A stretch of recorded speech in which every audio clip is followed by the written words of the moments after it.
Here are today's top news stories and why they matter. Mali and Algeria have shut their airspace to each other, deepening a fast-moving diplomatic crisis between the two African neighbors. The rift began after Algeria said it shot down a Malian drone that allegedly violated its airspace near Tinzaouaten in Sahara on April the 1st. Mali denied the claim. The clash has already triggered a regional diplomatic domino effect. Mali, Burkina Faso and Niger, all military-led members of the Sahel Alliance, have recalled their ambassadors from Algeria. Why does this matter?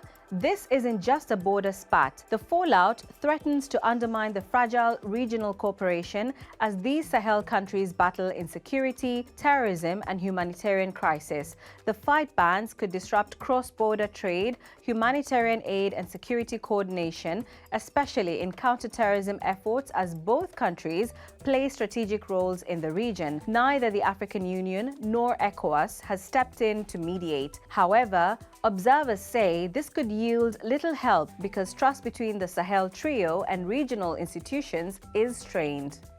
Lawyers representing victims of Uganda's Lord's Resistance Army LRA have welcomed a landmark decision by the International Criminal Court to uphold a €52 million or $57 million reparation award. Now, the amount will go to tens of thousands of survivors of war crimes committed by former rebel commander Dominic Ongwen. And what happens next? Because Ongwen lacks the financial capacity to pay, the court's trust fund for victims will oversee the reparations process. Experts stress the need for a holistic approach. Beyond financial support, victims require psychosocial care, access to education, and the rebuilding of public services that were destroyed during the conflict. Nigerians are still buzzing on social media following Monday's court ruling that sentenced popular makeup artist Abdullahi Musa Hussaini.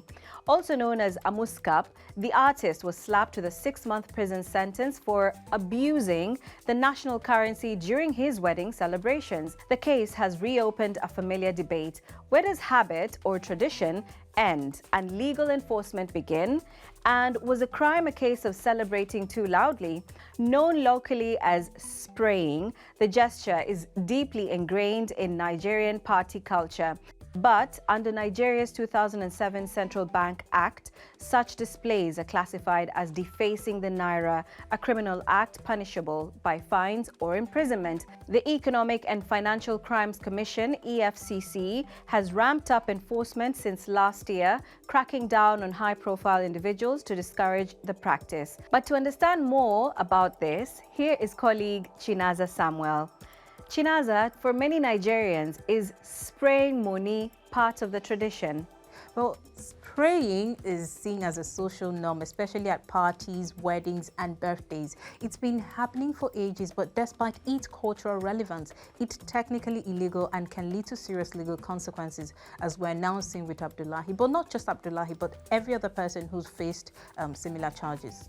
But other critics say the EFCC is mainly targeting celebrities and public figures, leaving others untouched. How true is this? Well, those accusations have definitely been making rounds. Some argue that the celebrities are being targeted deliberately to make them scapegoats or examples that deter others. But let's be honest, the law has always been there.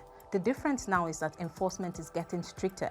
And the truth is, no one really knows who might be arrested next. So what's changing? Well, many Nigerians are now adjusting. Now, from money-related issues to sports. Bayern Munich are set to host Inter Milan this Tuesday at the Allianz Arena for the first leg of their Champions League quarter-final showdown.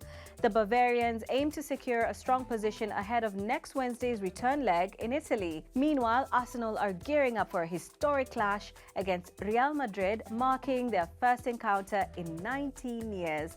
The Gunners will welcome the Spanish Giants to the Emirates Stadium for the first leg of their Champions League quarter-final tie. And that's all we have for you today. Don't forget to like, share, and subscribe to our channel, DW Africa.